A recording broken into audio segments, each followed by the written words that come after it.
तुम्हारा दिमाग कमज़ोर नहीं हो रहा, उसे चुपचाप चुरा लिया गया है। हाँ, अभी इस वक्त जो तुम वीडियो देख रहे हो ना, किसी ऐप का एल्गोरिथम तुम्हें ध्यान के टुकड़ों में काट रहा है।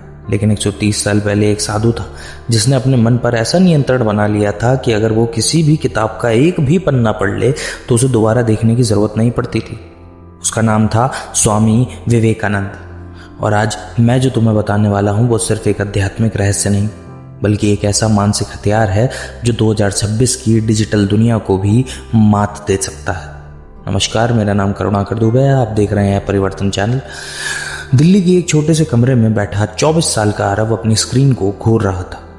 सामने लैपटॉप खुला था, लेकिन ध्यान इंस्टाग्राम की नोटिफिकेशन पर अटका हुआ था।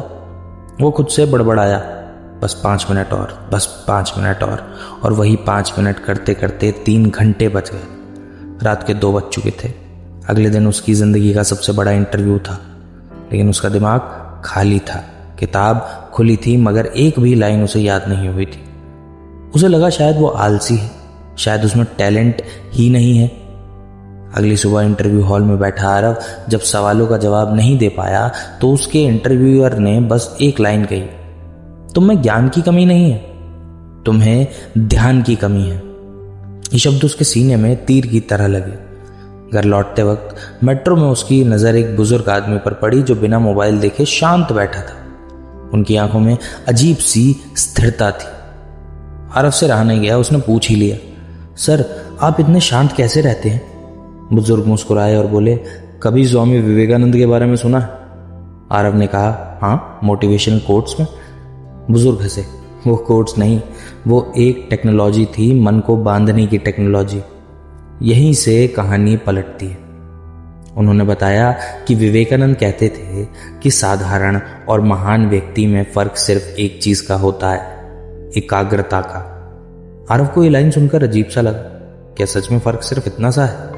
बुजुर्ग ने कहा, तुम्हें लगता है तुम्हारा दिमाग कमजोर है, लेकिन सच ये है कि तुम्हारा ध्यान चुरा लिया गया है।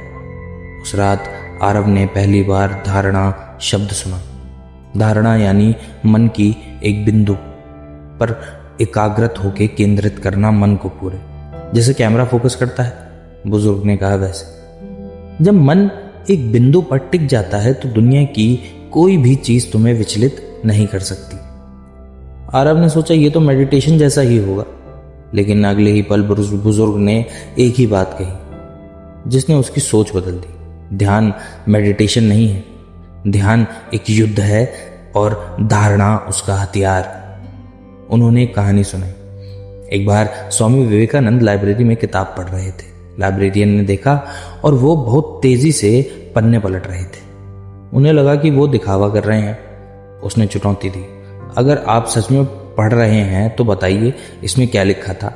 विवेकानंद ने पूरी किताब शब्द दर शब्द सुना दी। लाइब्रेरियन स्तब्ध रह गया। आरव चौंक गया, क्या ये संभव है? बुजुर्ग बोले, ये कोई चमत्कार नहीं था, ये धारणा थी। अब कहानी में दूसरा मोड़ आता है।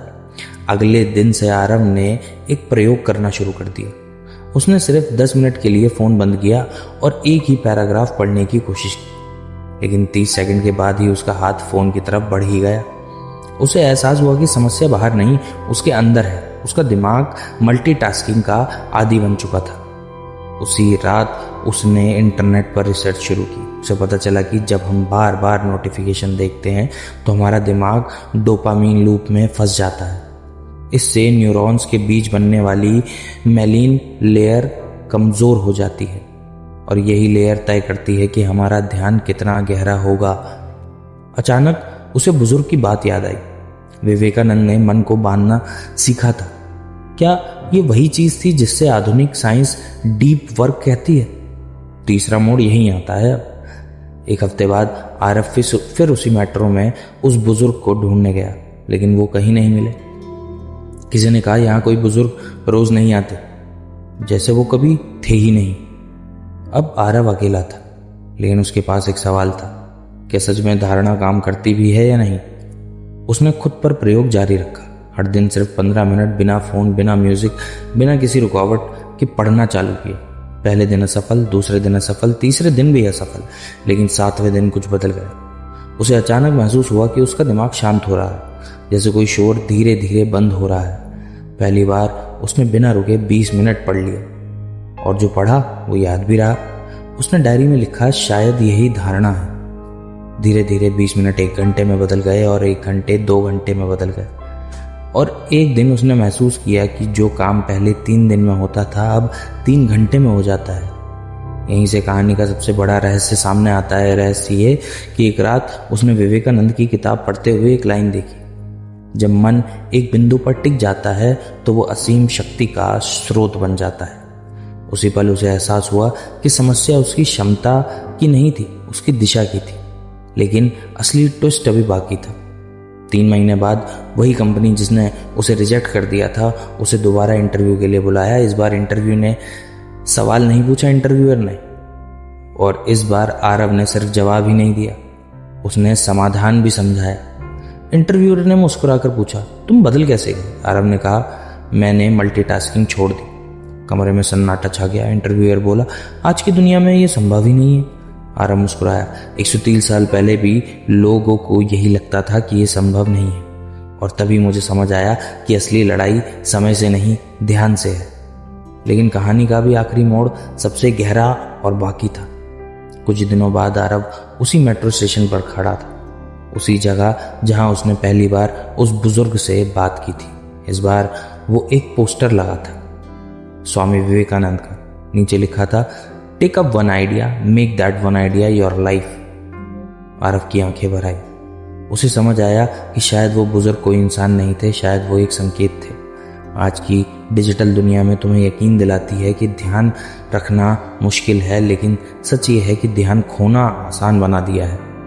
धारणा सिर्फ एक यौगिक शब्द नहीं है, ये एक मानसिक सुपर पावर है। जब तुम अपने मन को एक बिंदु पर टिकाना सिखा देते हो तो दुनिया की कोई भी नोटिफिकेशन तुम्हें हिला नहीं सकती। और शायद सबसे बड़ा सवाल यही है, और 19वीं सदी में एक साधु बिना इंटरनेट, बिना टेक्नोलॉजी अपने मन को इतना शक्तिशाली बना सकता है, तो 2026 में एक आरव जैसा लड़का या तुम जैसा लड़का क्यों नहीं? शायद जवाब बाहर नहीं, हमारे अंदर ही छिपा है। और हो सकता है अभी इस वक्त तुम ये सुन रहे हो, तुम्हारा दिमाग पहली बार सच में जाग रहा हो।